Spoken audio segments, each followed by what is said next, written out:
जादू को अक्सर व्याख्या करने के लिए असंभव घटनाओं के रूप में वर्णन किया जाता है।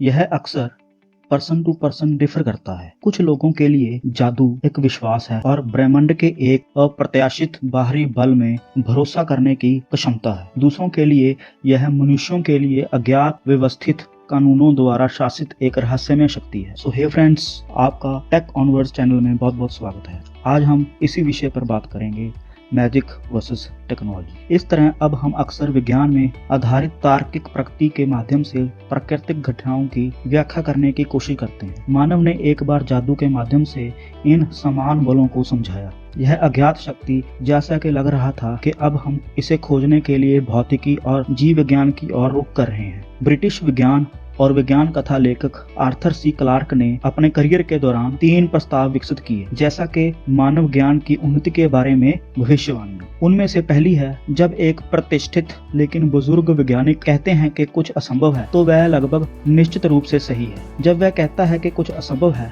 तो वह बहुत गलत है। दूसरी यह है कि संभव की सीमाओं की खोज का एकमात्र तरीका उन्हें असंभव में अतीत से थोड़ा सा उद्यम करना है। और तीसरी है, किसी भी पर्याप्त रूप से उन्नत तकनीक जादू से अलग नहीं है। दोनों प्रक्रियाओं को लगभग एक जैसा कहा जा सकता है। कोई फर्क नहीं पड़ता कि आप क्या पौराणिक कथाओं या दंत कथाओं को पढ़ते हैं। कोई फर्क नहीं पड़ता कि वे कहाँ उत्पन्न हुए हैं। जादू का एक तत्व है जो सभी सृजन कथाओं को जोड़ता है। शायद ऐसा इसलिए था क्योंकि जादू ब्रह्मांड की प्राकृतिक घटनाओं की व्याख्या करने के लिए एक उचित निष्कर्ष की तरह लग रहा था। यह मानते हुए कि मौजूद जादू ने शुरुआती मनुष्यों को कुछ विश्वास करने योग्य तथ्य पर भरोसा करने और उन्हें देखा था, उसके लिए एक स्पष्टीकरण प्राप्ति करने की अनुमति दी। कई संस्कृतियों में उपासकों द्वारा जादू का अभ्यास भी किया गया था।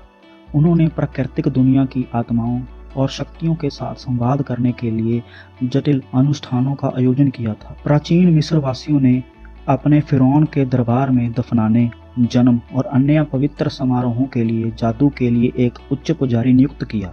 प्राचीन यूनानियों ने इस तरह चिकित्सा पद्धतियों और जादू के संयोजन का इस्तेमाल किया ताकि उनके घायल को ठीक किया जा सके। इस तरह के अनुष्ठानों ने विश्वासियों को अज्ञात पर नियंत्रण की भावना का अनुभव करने की अनुमति दी, खासकर जब से आधुनिक विज्ञान अभी तक विकसित नहीं हुआ था। एक ब्रह्मांड में मृत्यु और बीमारी जैसी सामान्य घटनाओं के लिए लगभग कोई स्पष्टीकरण नहीं था। जादू प्राकृतिक दुनिया को न समझने के डर से एक राहत थी। अतीत के समाजों के लिए यह समझाने का एक तरीका था कि प्रकृति कैसे काम करती है। हालांकि आधुनिक समय में विज्ञान और तर्क ने प्राकृतिक ब्रह्मांड की हमारी समझ को अनुमति दी है। आज हम में से ज्यादातर सोचते हैं कि जादू केवल कल्पना में मौजूद है, जहां इसकी शक्तियां कलाकारों और लेखकों के कलात्मक विकल्पों तक सीमित है। मानव इतिहास के शुरुआती दिनों में फिल्म उद्योग द्वारा जादू की पर्दे पर चित्रण करने की तकनीक विकसित होने से पहले और जादूगरों ने दुनिया भर के दर्शकों को लुभाने के लिए हाथ की सफाई का अभ्यास करना शुरू कर दिया, मानव जादू से मोहित हो गए। यहाँ तक के जादूगरों और प्रदर्शन जादू के सबसे असंभव प्रतीत होने योग्य चाल को आसानी से समझाया जा सकता है। विडंबना यह है कि सभी प्राकृतिक घटनाओं के लिए तार्किक व्याख्या खोजने के लिए विज्ञान का उपयोग करने के साथ हमारा जुनून आज एक बार दृष्टिकोण लोगों के समान है, जो लोगों को एक बार जादू के माध्यम से अपनी दुनिया को समझाने की ओर ले गया था। प्रयोगात्मक अनुष्ठानों से सिद्धांतों और स्पष्टीकरणों तक कई आधुनिक प्रथाएं यह दर्शाती हैं कि लोगों ने एक बार जादू कैसे देखा था। केवल पूर्व व्यापीकरण में ही सच्चाई का पता चलता है।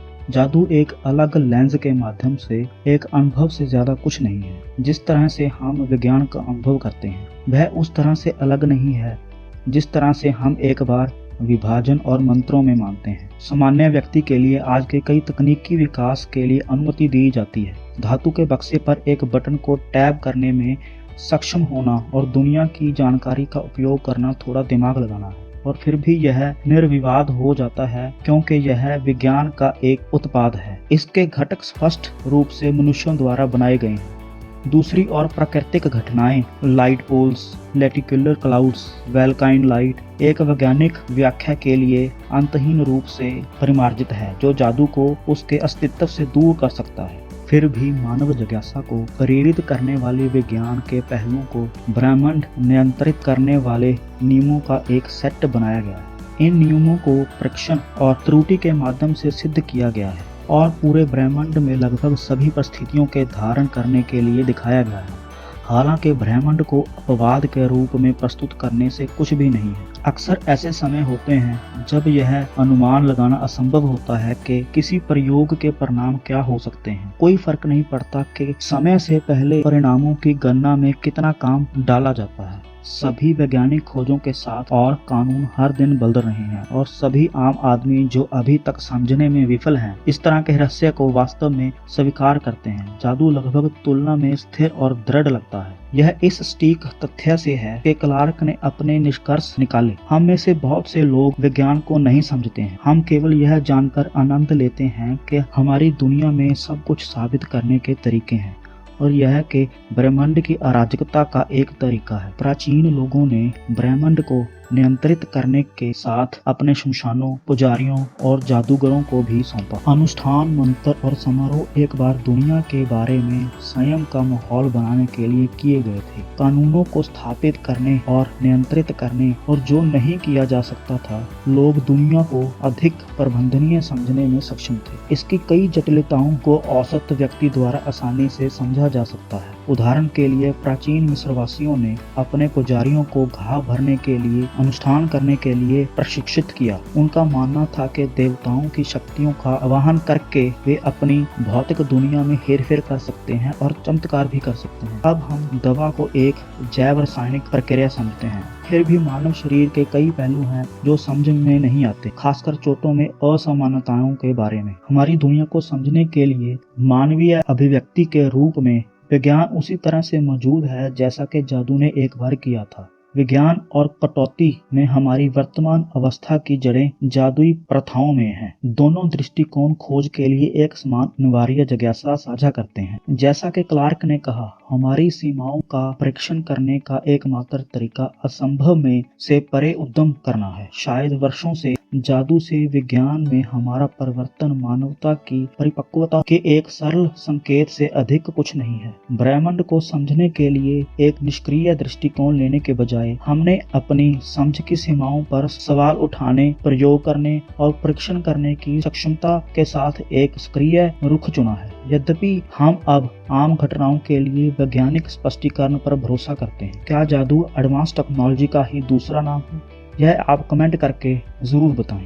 और टेक्नोलॉजी हमारा काम आसान करने के लिए ही है। अगर आपको यह वीडियो अच्छा लगा हो तो इस वीडियो को लाइक करें और चैनल को सब्सक्राइब करें। Good bye friends.